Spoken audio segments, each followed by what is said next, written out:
Annie Walker, a whirlwind of efficiency in her crisp black and white uniform, barely noticed the 6 months fly by at the Onyx Room. It was a dream job, a lifeline snatched from the jaws of despair, even with the grueling hours and the occasional soul-crushing task of covering for a lazy busboy. But the tips, oh, the tips. For a girl who'd clawed her way up from a childhood wear-room and budget was an understatement. Every extra dollar was a tiny, glittering piece of salvation. Her colleagues, a motley crew of jaded lifers and starry-eyed hopefuls, respected her. Annie didn't do gossip. If she had a problem, you heard it straight. Even Nick Anderson, the silver-haired owner who ruled his culinary kingdom with an iron fist and a velvet glove, had been on the receiving end of her polite but firm suggestions. "Annie, your points are noted," he'd rumbled, a ghost of a smile playing on his lips. "I'll look into it." The others would just shake their heads, marveling at her guts. Annie was a fighter, a survivor. Her whole life had been an obstacle course, and she'd learned to navigate it with a fierce determination. Honesty and a core of steel had been forged in the fires of hardship. She knew life wouldn't hand her anything on a silver platter. If luck smiled, a tougher battle was surely just around the corner. Her instincts were sharp, warning her away from the traps life so often laid.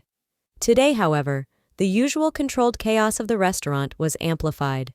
They were decorating, the entire staff buzzing.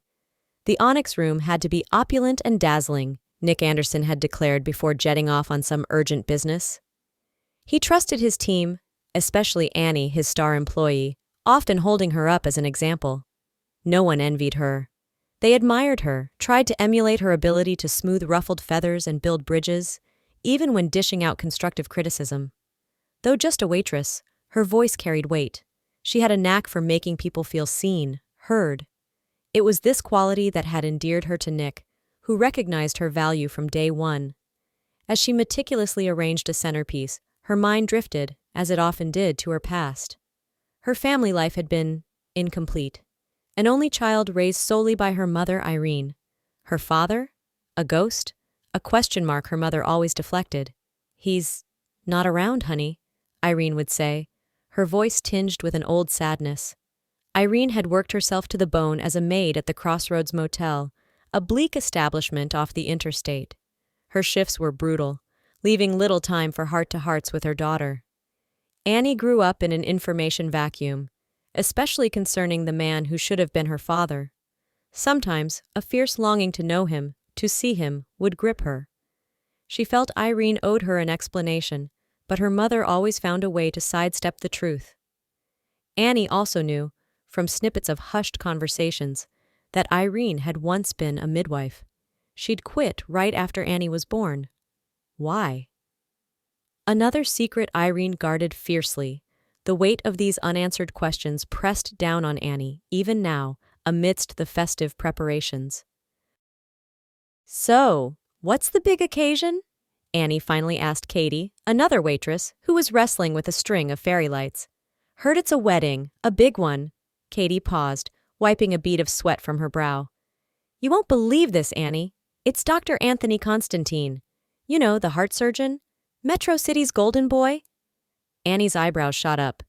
Dr. Constantine was practically a local celebrity, renowned for his skill and, if the society pages were to be believed, his bachelor lifestyle.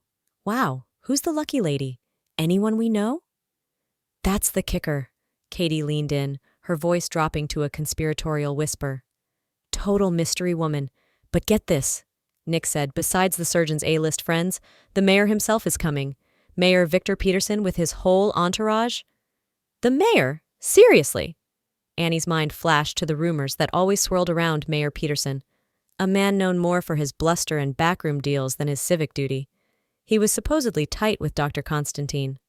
"Cross my heart," Katie said, making the gesture. "And trust me, that man is a piece of work. My cousin worked a catering gig he was at once.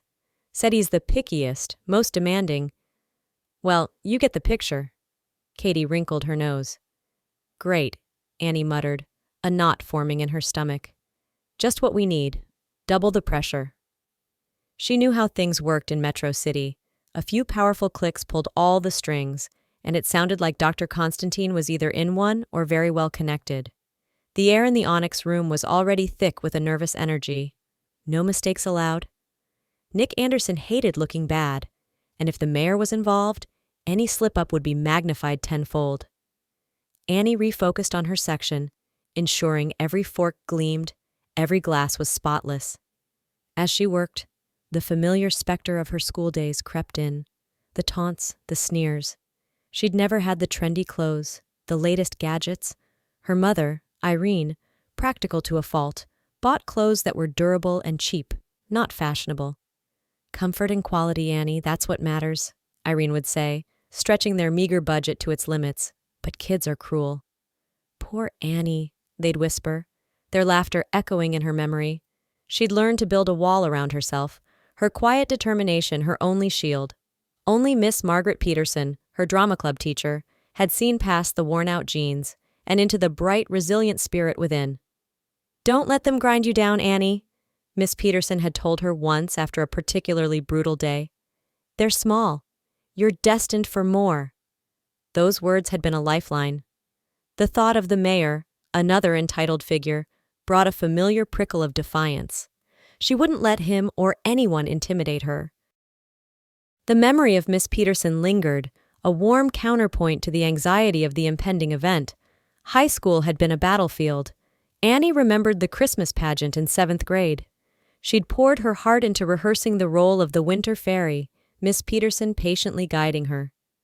Then, the principal, a man who always kowtowed to wealthy parents, had tried to give her role to Tiffany Davenport, a spoiled brat whose father practically owned half the town. Tiffany had openly sneered at Annie's charity case status, but Annie, with Miss Peterson's backing, had stood her ground. She'd faced down the Davenports, her voice trembling but firm, and kept her role. She'd shone on that stage, her fairy's sparkle all the more brilliant for the fight.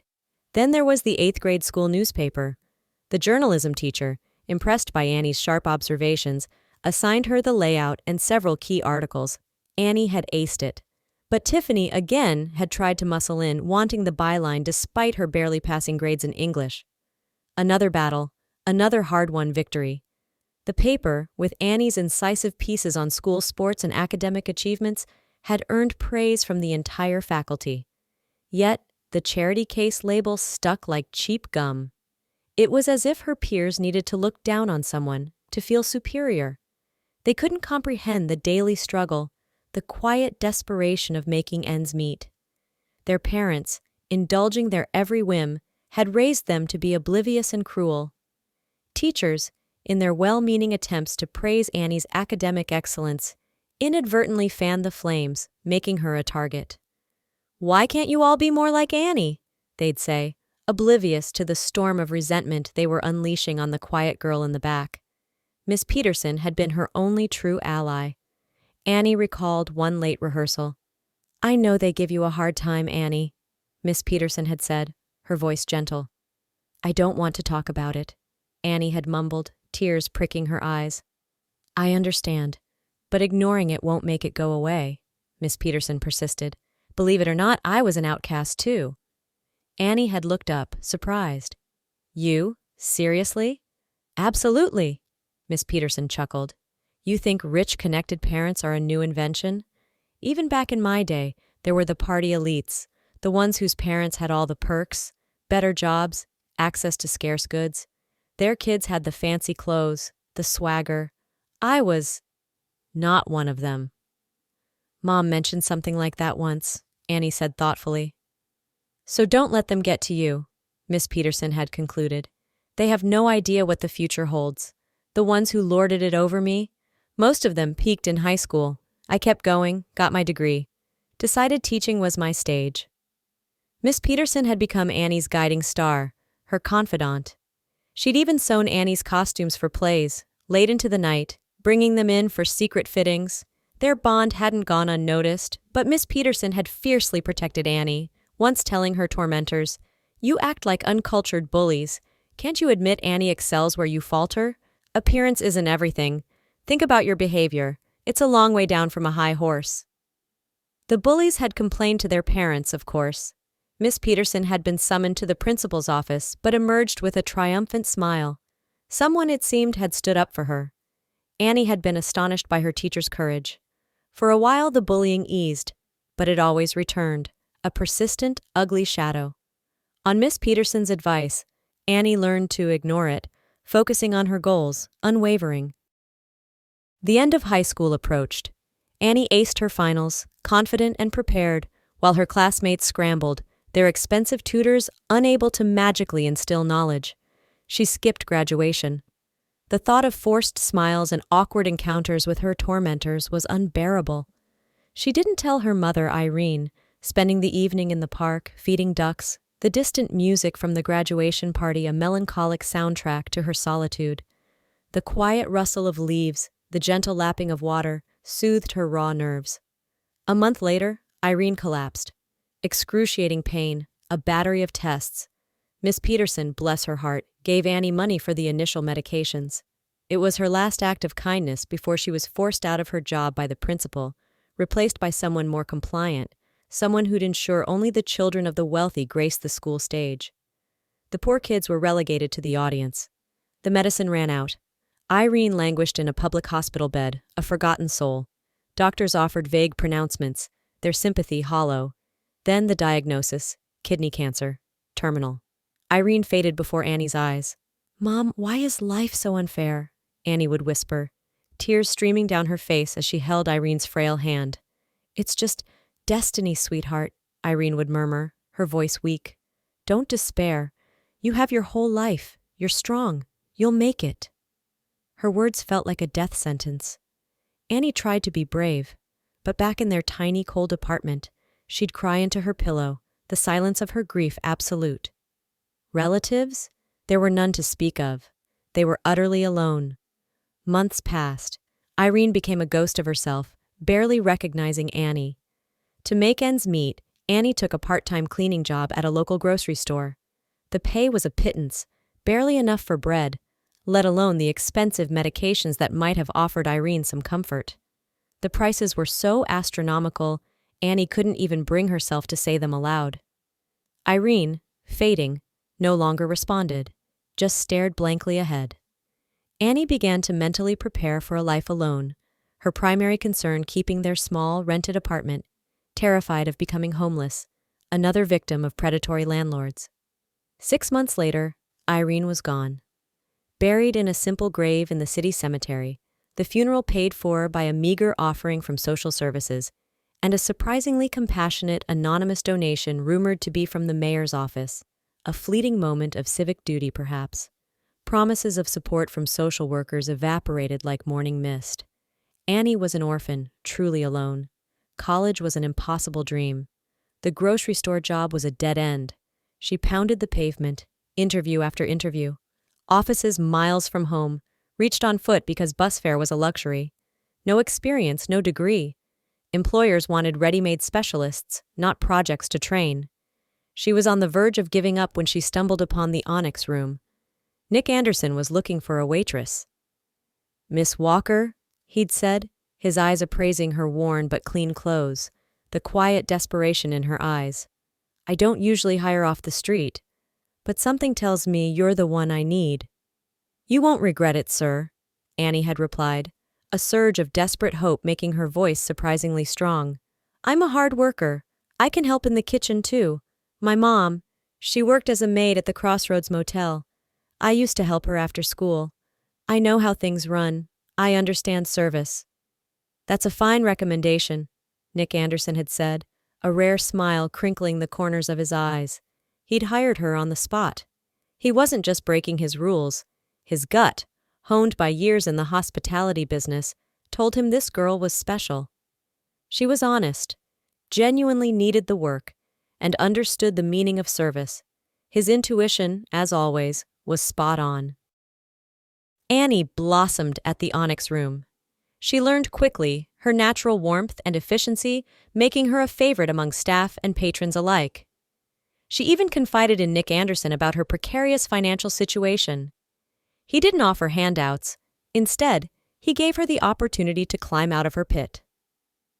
Annie developed an uncanny ability to read customers, anticipating their needs, upselling with a gentle charm that never felt pushy. Regulars started requesting her specifically. The other waitresses, though occasionally envious, never plotted against her. Annie's genuine kindness disarmed even the most cynical among them. Nick started slipping her small bonuses. Not life-changing sums, but enough to breathe a little easier. To buy fresh groceries, even meat, a luxury she hadn't known for years. Sometimes a pang of regret would hit her. If only this job had come sooner, when her mother was still alive.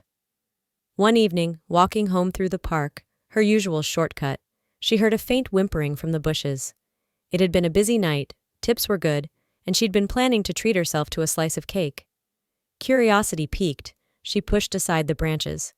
There, huddled on the damp grass, was a tiny, shivering puppy, so weak it could barely make a sound. A scruffy little mutt, but Annie didn't care about pedigree. "Oh, you poor thing," she whispered, her heart melting. She scooped up the trembling creature. A woman walking by shot her a disdainful look. Annie glared back with such intensity the woman scurried away. "Don't worry, little guy," Annie cooed. "We're going to get you cleaned up." 20 minutes later, they were in her small apartment. Annie gently bathed the puppy, then herself. She wasn't hungry, she'd eaten at the restaurant, but the pup was ravenous. She warmed some milk, which he lapped up in seconds, then devoured a makeshift sandwich of cold cuts and bread. Belly full, the puppy gave a contented yawn and curled up by her feet, resting his head on her slipper. Annie waited until he was sound asleep before carefully moving him to an old armchair. He stayed. She named him Buddy, for his white fur that reminded her of a fluffy cloud, and because he instantly became her best friend. He wasn't a snow leopard, but he was her snow buddy. Walks in the park became their ritual, Buddy joyfully chasing pigeons he never caught. Annie felt a lightness she hadn't experienced in years. Buddy's unconditional love was a balm to her soul. She eventually told Nick Anderson about Buddy and how she was struggling to afford decent dog food. "Good for you, Annie, not walking past him," Nick boomed, his face lighting up. "You know, I've got a dog myself. Tim. Rescued him from under a car 3 years ago. Best decision I ever made."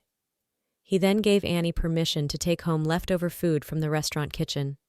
No good food should go to waste, especially if it can help a good dog.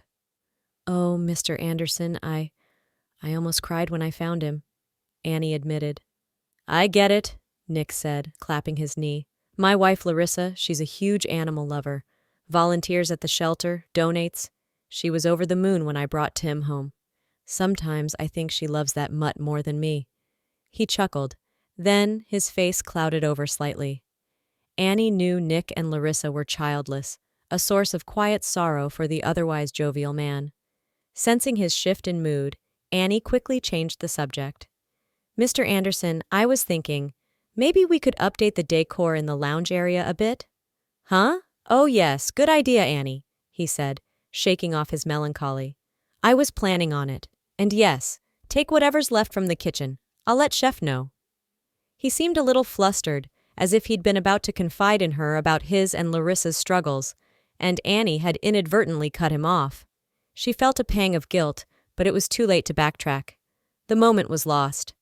As she left the restaurant that night, a container of delicious scraps for Buddy in her bag, she replayed the conversation. Nick had wanted to talk and she'd steered him away. Oh well, Buddy was waiting, and that's what mattered now. The Onyx room buzzed with an electric tension. Annie, after a final sweep of the grand dining hall, now adorned with fresh flowers, elegant helium balloons, and even a golden rain curtain shimmering with congratulations to the happy couple, felt a sliver of pride. She'd overseen much of the decor herself. It was perfect, ready for Dr. Constantine and his mystery bride, ready even for the man they whispered was a demigod in a surgeon's scrubs. The first wave of guests began to arrive, a parade of Metro City's elite, dripping in jewels and bespoke suits. And then he arrived, Mayor Victor Peterson. Not alone, of course. He was flanked by a phalanx of sycophantic aides and a security detail that looked like they'd be more at home guarding a fortress. The man clearly had enemies, or at least a healthy dose of paranoia. Annie, stationed near the entrance with her most dazzling professional smile, watched him. Most guests offered a polite nod or a return smile. The mayor, however, strode past her as if she were invisible, his face set in a sour grimace like a man dragged to his own execution. Annie made a mental note. He'd never been to the Onyx Room before, at least not on her watch. She'd have remembered that face. He commandeered a prominent table near the entrance, a microphone already placed before him on a small, empty stage. His security detail fanned out, taking strategic positions, their eyes constantly scanning the room. They weren't on the VIP list for dinner, but they'd still need service. Annie filed that away. First priority? The mayor. Katie sidled up to her, her eyes wide. "Be careful with him, Annie," she whispered, nodding towards Peterson. "Seriously, he's got a temper." "You told me," Annie said, forcing a calm she didn't feel. "He's just a customer, Katie, not a monster." Okay, but don't say I didn't warn you," Katie murmured, backing away. "I heard a story about him throwing a plate at a waitress at the Mirage downtown because his steak was disrespectfully cooked." "Can you believe that?" "Probably just an exaggeration from a waitress who messed up," Annie scoffed, though a sliver of unease pierced her confidence. The Mirage. Mayor Peterson was a regular there. The story went that the new waitress hadn't known to bring him an oversized napkin for his notorious triple chin, which apparently dripped sauce with abandon. No one at the Mirage dared laugh. His goons would have a quiet word. The mayor, it was said, had no sense of humor about himself, but a huge appetite for power, booze, and allegedly, women who weren't his wife. He considered himself untouchable, and Metro City's elite, many of whom owed him favors or feared his wrath, let him get away with murder, metaphorically speaking, of course. They paid their dues, looked the other way. Steeling herself, Annie approached his table, menu in hand. The unmistakable stench of stale alcohol hit her like a physical blow. So that's why he'd seemed so out of it. He was already half-tanked. "Good evening, Mr. Mayor," Annie said, her voice even. "May I offer you a menu?" He waved a dismissive hand, not even glancing at it, his bloodshot eyes leering at her. "Forget the fancy paper, sweetheart. Bring me something meaty, something to get the juices flowing." His voice was a gravelly slur. Annie bit back the urge to ask for clarification. "Right away, Mr. Mayor." She retreated to the kitchen, relaying the crude order to Chef Antoine. "Get the juices flowing?" Chef Antoine chuckled, rolling his eyes. "Mon Dieu, that man's stomach is going to declare independence from his pants soon. What juices is he talking about?" I know, Annie said, managing a weak smile. "But the customer is always right, even when he's crude." "Ah, oui. The health of our esteemed mayor is not my concern, but his order is," Chef Antoine sighed, turning to his station, "a meaty delicacy, coming right up for our distinguished guest." Annie returned to the dining room, taking her post near the bar, her eyes involuntarily drawn back to the mayor. He had slumped in his chair, his considerable belly indeed straining against his tailored suit, practically resting on the table. How could any woman stand him? She wondered. Rumor had it his long-suffering wife tolerated his blatant infidelities because without him, she was a nobody, trapped in a gilded cage. A familiar pang of empathy, mixed with disgust, shot through Annie. Her own mother had been trapped, in a different way, by poverty, by secrets. And Annie still knew nothing about her own father. Had he left her mother for another woman? Was that the secret Irene had guarded so fiercely? Her thoughts were abruptly shattered. "Hey, barmaid, over here!" Mayor Peterson bellowed, snapping his fingers dismissively. "Stop hiding by the bar, dollface. I'm much better looking, and I got deeper pockets." He grinned, a grotesque leer that made Annie's skin crawl. He patted the empty chair beside him. "Come on, have a drink with old Victor. We'll celebrate. Dance a little." Annie's internal alarm bells went into overdrive. "I'm sorry, Mr. Mayor, I can't. I'm on duty," she said, trying to inject a light apologetic tone into her voice.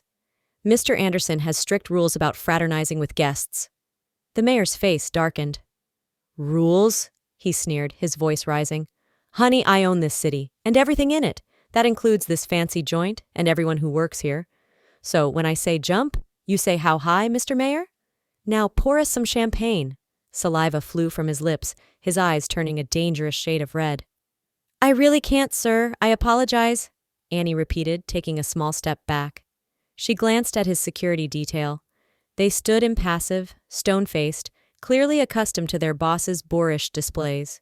Were they waiting for a signal to join in the fun at her expense? But Annie wasn't playing. Her refusal, polite as it was, seemed to flick a switch in Mayor Peterson. The charm, however greasy and insincere, vanished. His face contorted with rage. Too good for me, are ya? He snarled. Think you're some kind of princess? He launched into a barrage of crude, demeaning insults, his voice loud enough for nearby tables to hear. He didn't know her from Adam, yet he painted her as the lowest, most depraved woman in Metro City.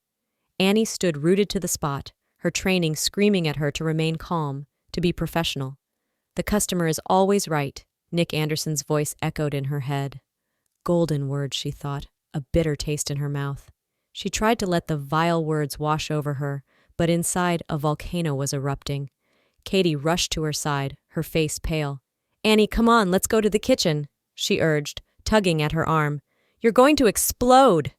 But Annie was beyond hearing. She shook off Katie's hand. A sudden, reckless clarity filled her. At that exact moment, the doors opened, and Dr. Anthony Constantine entered with a woman who could only be his radiant, albeit unknown, bride. The mayor, momentarily distracted, started to call out to the surgeon. But it was too late.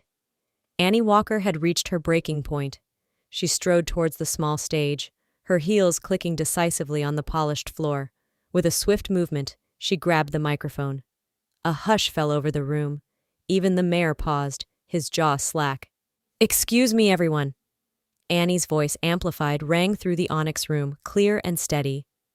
I have an announcement, or rather, a few truths about our esteemed Mayor Victor Peterson that you all deserve to hear. Mayor Peterson's face went from florid red to a pasty white. He sank back into his chair, stunned. The surgeon, confused, approached the mayor's table, a questioning look on his face. But no one was looking at the surgeon anymore. All eyes were on the waitress who had dared to seize the spotlight. The air crackled. A gasp rippled through the stunned guests. Annie had the floor. Mayor Peterson, Annie began, her voice ringing with a conviction that belied her trembling hands, likes to portray himself as a pillar of this community, but let me tell you what I see. She locked eyes with the now ashen-faced mayor. I see a bully, a man who uses his power to demean and harass, a man who thinks his position gives him the right to treat people, especially women, like dirt under his expensive shoes. A collective intake of breath swept the room. Several guests, initially shocked, slowly reached for their phones. This was drama juicier than any reality show. He calls himself a public servant, Annie continued, her voice gaining strength. But who does he really serve? Himself. His appetites. He's a glutton for power, for attention, well, let's just say his loyalty isn't always with his wife. Murmurs rippled through the crowd. She reminded everyone of the whispers of his philandering, his drunken escapades, all funded by backroom deals and favors from business owners too scared to say no. Some of those very business owners were in the room, squirming in their seats, avoiding eye contact. Nick Anderson, who had quietly slipped into the restaurant a few minutes earlier, stood near the back, a strange, almost proud smile playing on his lips. He made no move to stop her. Instead, he nodded subtly, his eyes scanning the reactions of the guests. He knew nearly everyone in this room was, in some way, beholden to or intimidated by the mayor. They'd enabled his behavior with their silence. It was time for a reckoning. Oblivious to the silent support, or perhaps fueled by it, Annie pressed on. He thinks he's untouchable. He thinks he can come in here, insult the staff, ruin a wedding celebration, and face no consequences. The mayor, in a bizarre attempt to regain control, or perhaps completely losing his grip on reality, started to hum and sway, then clumsily tried to pour himself another drink from a nearby bottle. He wasn't even trying to defend himself. It was as if he couldn't comprehend that his reign of terror might actually be challenged. The phones were out in force now, dozens of tiny lenses capturing every moment. The mayor's pathetic swaying, Annie's righteous fury, The footage of his earlier harassment, his lewd propositions, his drunken state, it was all being documented. His security guards made a half-hearted attempt to intervene, to stop the filming, but it was like trying to stop a tsunami with a teacup. The digital dam had burst. Annie finally lowered the microphone, her chest heaving, the adrenaline slowly ebbing away, leaving her shaky but strangely exhilarated. Nick Anderson was instantly by her side. "Come on, Annie," he said softly, his hand gently on her elbow. "You need to go home. Get some rest." "But the guests! The wedding!" she protested weakly. "They'll manage without you for one night," Nick said, his eyes twinkling. "Trust me, things are about to get interesting. Better you're not here for the fallout." He hailed a cab, pressed a wad of bills into her hand for the fare and a generous combat pay bonus, and saw her off. What happened next in the Onyx room, Annie didn't witness, but the legend would grow with each telling. The mayor, it was said, descended into a full-blown, incoherent meltdown, demanding to be served like a king, even as his world was visibly crumbling around him on 100 tiny screens. The fallout was swift and brutal. By morning, #MayorMeltdown was trending. The videos from the Onyx room, raw, unedited, and utterly damning, had spread like wildfire across social media, local news sites, and even national gossip blogs. Mayor Victor Peterson, a man who had cultivated an image of gruff but lovable power, was exposed as a lecherous, drunken buffoon. His political patrons, who had tolerated his excesses as long as he delivered, were horrified. The public outcry was deafening. The surgeon's wedding was irrevocably tainted, the happy couple's thunder stolen by the mayor's spectacular implosion. Dr. Constantine was reportedly furious, his special day hijacked. "A disaster, an absolute circus," he was quoted as saying by an anonymous guest. But amid the chaos, Nick Anderson just chuckled. "Always happy to provide a memorable evening," he'd told the departing, shell-shocked guests. The mayor was eventually bundled out by his humiliated security team, incoherently babbling, finally realizing, perhaps, the magnitude of his self-destruction as the flashing lights of news cameras greeted him outside. His superiors from the state capitol were already on the phone, demanding an explanation for the unmitigated public relations catastrophe. Meanwhile, across town, in a sprawling mansion overlooking the city, another Victor was watching the news. Victor Sterling, a self-made millionaire, owner of 2 manufacturing plants and a dozen retail chains, was a man who feared no one, least of all, a blowhard mayor. Sterling had clawed his way up from nothing, faced down sharks and charlatans, and built an empire. He had no trembling syndrome before authority. As he watched the viral clip of the fiery waitress confronting the mayor, something made him pause. He leaned closer to the oversized screen. The waitress! There was something about her. He rewound the clip, his brow furrowed. He played it again. And again. His heart began to hammer against his ribs. It couldn't be. The young woman on the screen, the one with the blazing eyes and the unwavering voice, was the spitting image of his late daughter, Elizabeth. Liz, his beloved Liz, who had died in childbirth years ago, leaving behind twin baby boys and a hole in Victor's heart that had never truly healed. He'd grieved, he'd raged, he'd poured his energy into ensuring his grandsons wanted for nothing, lavishing them with the affection he could no longer give his only child. Kevin, Liz's widower, was a good man, a devoted father, and Victor had supported him every step of the way. But this waitress? The resemblance was beyond uncanny. It was identical.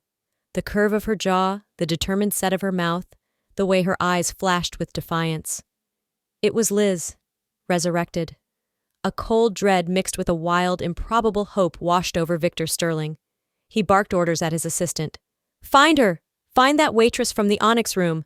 I want her name, her address, everything, now!" Within a day, a single sheet of paper lay on his antique mahogany desk. Annie Walker, it read, followed by an address in a modest part of town. Annie, he whispered, the name feeling foreign yet achingly familiar on his tongue. A single tear traced a path down his weathered cheek. He had to know. Wiping his eyes, a steely resolve hardening his features, he decided he wouldn't breathe a word of this to his wife, Roxanne. Not yet. He needed to see this Annie Walker for himself, to understand how this impossible thing could be. This was a mystery he had to solve, alone. Annie Walker was trying to enjoy a rare day off, curled up on her worn sofa with Buddy snoring softly at her feet, the television murmuring in the background. The events at the Onyx Room felt like a surreal dream. Nick Anderson had called, assured her job was safe, even praised her guts. But an undercurrent of anxiety still hummed beneath the surface. A sharp knock on the door startled both her and Buddy, who let out a sleepy yelp. She peered through the peephole. A distinguished, silver-haired man in an expensive suit stood on her doorstep. Definitely not a salesman. "Can I help you?" she asked, opening the door a crack, Buddy now growling softly by her ankles. "Miss Annie Walker?" the man asked, his voice polite but carrying an unmistakable air of authority. "Yes? Who are you?" Annie studied him, a flicker of unease. He looked vaguely familiar, like someone she might have seen in the business pages of the newspaper. "My name is Victor Sterling," he said, his gaze intense, searching. "And I believe I might be more important to you than any person you know." Annie frowned. "I don't understand. What do you mean?" She didn't open the door any wider. Victor Sterling reached into his breast pocket and pulled out a worn leather wallet. From it, he extracted a photograph, handling it with a reverence that tugged at Annie's curiosity. He held it out to her. "Perhaps this will clarify things." Annie hesitantly took the photo. Her breath caught in her throat. It was a picture of a young woman laughing, her eyes sparkling with joy. A young woman who looked exactly like her, eerily so. "That's me," Annie whispered, confused. "But I don't remember this picture. And I look younger. Maybe by a couple of years?" "Not exactly, Annie," Sterling said, his voice thick with emotion. "You know my name," she stated, more than asked. "Yes, I had to prepare myself before coming to see you," he admitted. "So where did you get my photograph?" she pressed, still staring at the image. "But you said it's not me." "It's not you, Annie," Victor Sterling said, his voice cracking. "It's my late daughter, Elizabeth, Liz." As he spoke her name, his face crumpled. He swayed, clutching his chest, a pained gasp escaping his lips. "Oh my God!"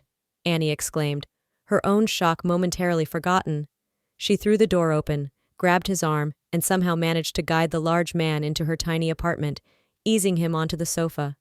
For a frantic minute, she hovered, unsure what to do, her mind racing. Was he having a heart attack? Thankfully, after a few deep, shuddering breaths, the color began to return to his face. He sighed heavily. "I don't know how this is possible," he finally said, his voice raspy, "but you are her living image." I can see that," Annie stammered, still reeling. The resemblance was too perfect to be a coincidence. This wasn't just looking alike. It was like looking into a distorted mirror reflecting a happier, more privileged version of herself. A heavy silence descended, thick with unspoken questions. Victor Sterling stared at Annie, a maelstrom of emotions swirling in his eyes, grief, disbelief, and a dawning, terrifying suspicion. Annie, in turn, looked at this powerful, obviously wealthy stranger who had just dropped a bombshell into her already complicated life, her mind struggling to process the impossible. Finally, Victor broke the silence. "So, Annie," he asked, his voice low, "where did you come from?" "My mother raised me," Annie replied, a defensive edge to her voice. "Irene Walker. I never knew my father." A flicker of understanding, then horror crossed Victor Sterling's face. He reached for his phone, his hand trembling. He punched in a number. "Roxanne," he said, his voice dangerously quiet. "I need you to come to this address, now. We have something we need to discuss, something vital." He read out Annie's address, then hung up, his eyes never leaving Annie's face. The air in the small living room was charged, waiting for the next explosion. The half-hour wait for Roxanne Sterling felt like an eternity. Annie made tea, her hands shaking so badly she nearly scalded herself. Victor Sterling sat silently on her sofa, the photograph of Liz clutched in his hand, his gaze fixed on Annie as if she were an apparition. Buddy, sensing the tension, whined softly and pressed against Annie's legs for comfort. When Roxanne Sterling finally arrived, she was a vision of brittle elegance, her perfectly coiffed hair and expensive ensemble a stark contrast to Annie's humble apartment. But her composure shattered the moment she saw Annie standing beside her husband. Her face went deathly pale, and she began to tremble like an aspen leaf in a storm. "Roxanne," Victor Sterling said, his voice a low growl. "Explain this. Explain her." He gestured towards Annie. "Victor, please," Roxanne whispered, her eyes darting between her husband and the young woman who was a ghost of their past. "Calm down. I can explain everything. Just don't be angry." Tears welled in her eyes, and she sank onto the edge of a chair, her facade crumbling. And then the story poured out, a torrent of guilt, fear, and long-buried secrets. Years ago, when Roxanne was pregnant, Victor had been under intense investigation, facing serious charges related to his businesses. "It was a nightmare, a witch hunt," Roxanne sobbed. "I didn't know if he'd ever get out, if we'd lose everything." She was expecting twins, 2 girls. The stress was unbearable. At the hospital, she'd befriended a kind, compassionate midwife, Irene Walker. Irene, Roxanne had learned, was tragically unable to have children of her own. "I was terrified," Roxanne confessed, her voice choked with tears. "How could I raise 2 babies alone, with Victor facing prison, our future so uncertain?" In a moment of sheer panic and desperation, she'd made an unthinkable offer to Irene. After the babies were born, Irene could take one, raise her as her own. Victor, then in pretrial detention, knew he was expecting twin girls. He'd even picked out names: Elizabeth and Natalie. Roxanne, after the birth, had sent word to him that tragically, one of the twins, Natalia, hadn't survived. Victor's face was a mask of agony. You told me our baby died." "I had to, Victor. I was scared," Roxanne cried. "Irene promised to disappear to give the baby a good life. She even moved away for a few years to a relative's remote cottage so no one would ask questions. I arranged the fake birth certificate for Annie Walker to protect her, to protect us all." Irene had refused any financial help, wanting only the gift of motherhood. They'd lost touch after Irene returned to Metro City, and Roxanne, consumed by her own life and guilt, had never tried to find her. "If it wasn't for that video of Annie at the restaurant, I never would have known." The room spun. Annie felt like she was drowning. Her whole life, her identity had been a lie. Irene, her loving, hard-working mother, wasn't her biological mother. This glamorous, weeping woman was, and this powerful, grieving man was her father. The father she'd never known, always yearned for. "So," Annie said, her voice surprisingly steady, though her insides were a maelstrom of emotion, "you just gave me away? Like an unwanted package?" "Annie, please, it was a different time," Roxanne pleaded. "It was the hardest decision of my life." "And what if Dad hadn't gotten out of jail?" Annie pressed, her gaze unwavering. "What then?" "I don't know. Oh God, I don't know." Roxanne buried her face in her hands, her shoulders shaking. She looked at Victor. "Say something, Victor. Don't just stare." Victor finally spoke, his voice raw. "I'm in shock, Roxanne. I never suspected." He turned to Annie. "This is my fault too, Annie. I wasn't there. I made mistakes, got into trouble. If I hadn't, your mother, Roxanne, wouldn't have felt so desperate." "The woman who raised me," Annie said, a sharp edge to her voice. "She may have been poor, but she loved me. She died in poverty while I scraped by to survive." Roxanne rushed to Annie, tentatively putting her arms around her. To Annie's own surprise, she didn't pull away. A strange warmth spread through her. The anger was there, a roaring fire, but beneath it, something else stirred. A flicker of understanding, of connection. Years of questions suddenly had answers, however painful. Tears streamed down Annie's face. She looked at Victor Sterling, at this man who was her father. You hurt me," she choked out, "more than you can imagine, but I forgive you." The words weren't born of resignation, but a genuine, if fragile, release. So much time had passed, they had all suffered. Roxanne then recounted her own struggles, surviving while Victor was incarcerated for 4 long years before he was finally exonerated and rebuilt his empire. She could have found Annie then, but their pact with Irene, never to interfere, had held. If Irene hadn't kept the secret until her death, perhaps their reunion would have been different, sooner. Calmer now, Annie went to the kitchen. "I need to feed Buddy." "Buddy?" Victor and Roxanne asked in unison. "My dog," Annie said with a watery smile. "You can meet him." Buddy, who had hidden under the table, cautiously emerged, wagging his tail when he saw Annie was okay. Roxanne and Victor cooed over the fluffy white mutt, the simple act of petting him a small bridge across the chasm of their shared trauma. "Come home with us, Annie," Victor said, his voice gentle. "To our house. You can see Liz's photo albums. Meet your nephews." Annie hesitated, then nodded. An hour later, she was in the Sterling's sprawling mansion, a world away from her tiny apartment.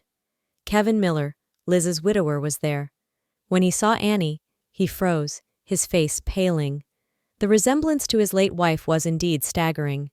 As Annie looked through the albums, at Liz's smiling face, so like her own, she felt a profound sense of connection and loss. Liz had been calm, a straight-A student, respected, just like Annie. But her life had been easier, wealthier. It was the one dark spot, yet Annie found she couldn't hold on to the anger. The past was the past. Her nephews, Liz's twin boys, were a tangible link to the sister she'd never known. She offered Kevin her help in raising them. He accepted, his eyes filled with a mixture of gratitude and something unreadable. This was a new beginning. The Sterlings insisted Annie move into their mansion. She brought Buddy, of course, and decided to rent out her small apartment to students. Being closer to Kevin and her rambunctious, adorable nephews felt right. A tentative friendship blossomed between Annie and Kevin, built on shared grief for Liz and a growing mutual respect. Annie saw the kindness in his eyes, the strength in his quiet support of his sons. He, in turn, saw not just Liz's ghost in Annie, but Annie herself, her resilience, her warmth, her unexpected humor. One of their first acts as a reunited family was a visit to Irene Walker's grave. Victor Sterling, his face etched with a sorrow that mirrored Annie's, arranged for a beautiful new headstone and perpetual care for the grave of the woman who had lovingly raised his lost daughter. "She was a good woman, Annie," he said, his arm around her. "She gave you a mother's love when I failed." As weeks turned into months, Annie found her place in this strange new world. The Sterlings, eager to make up for lost time, showered her with affection, but also respected her independence. It was Kevin, though, who slowly captured her heart. He wasn't trying to replace Liz with her look-alike. He was genuinely falling for Annie. "My heart was broken," he confessed one evening, as they watched the boys play in the sprawling backyard. "But it needs to learn to beat again, Annie. For them, and maybe for us." He wasn't rushing her, but his tender glances, his thoughtful gestures, spoke volumes. Annie, who had long guarded her heart, found herself daring to hope, to love. The nephews adored her. She was healing, and so was he. And what of Mayor Victor Peterson? His downfall was as spectacular as his drunken rant. Stripped of his office, facing potential corruption charges, though he ultimately avoided jail time, merely banned from public office for life, his career was in ashes.